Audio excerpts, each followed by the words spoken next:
Hi everyone. I live in Missoula right now, and right now there's a major cash shortage in the economy throughout the United States. I know it's true in Seattle as well, and the stores are asking you to use exact change or perhaps to use a credit card. I think it's kind of silly because studies have been done showing that the COVID virus doesn't really live on paper very easily.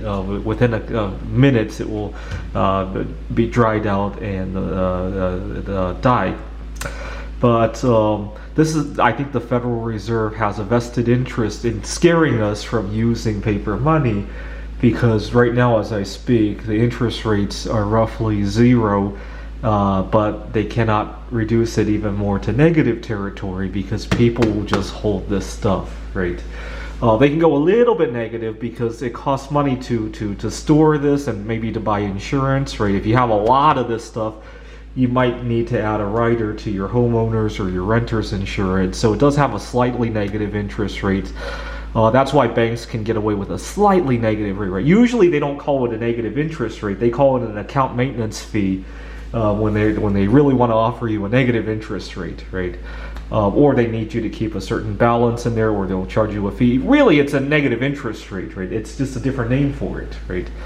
But I really like the $2 bill because history has shown that when we go, when we change the design of our currency, usually the older currency is still legal tender. So I expect, by extension, if we go cashless, the cash that stays in circulation will still be good until it disappears, right? Maybe when you deposit this in a bank after we go cashless, they'll destroy it, right? But the cash that remains will be legal. You can still use a $10,000 bill today. Most of them are worth quite a bit more than $10,000, and that's why you don't see it. But the banks are not allowed to give them back to you after they've been turned in, right? The commercial banks, at least, right? And so I expect after we go cashless and interest rates, let's say they go negative 5%, you might be able to sell this at a premium to somebody who wants to hold for a longer term, right? Let's imagine that interest rates are negative 10%, right?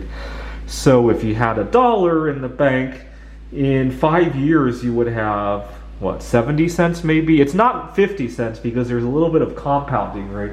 Compounding kind of works in your favor when it's negative, because the following year you'll have 90 cents and you'll pay a 10% interest on 90 cents, right? So imagine somebody wants to save for the future. Cash could have a premium at that point, right? If somebody wants to save for, let's say, retirement, right, and they got 10 more years to go, you might find somebody's willing to pay you $3 for a $2 bill, right? The reason I like the $2 bill as opposed to any other kind of cash is that it's relatively rare compared to the other notes, right? There's only a few billion of these in circulation. And plus, I like how I don't like spending them, right? So I end up holding them, right? When I have $1 bills, $5 bills, and I see a good deal on silver, that's gone, right? With $2 bills, I actually hold on to them. And I like the signing of the Declaration of Independence as well. I think a lot of people are starting to forget about that event, right? Especially with all that's going on this year, right? Anyway, so every time I go to the bank, I just ask if they have any $2 bills, right? I think over in Seattle, they're not allowing you to change money yet. The banks, they only want you to conduct essential business there. But here in Montana, we're in phase 3. So every time I pass by the bank, I pick up a few of these.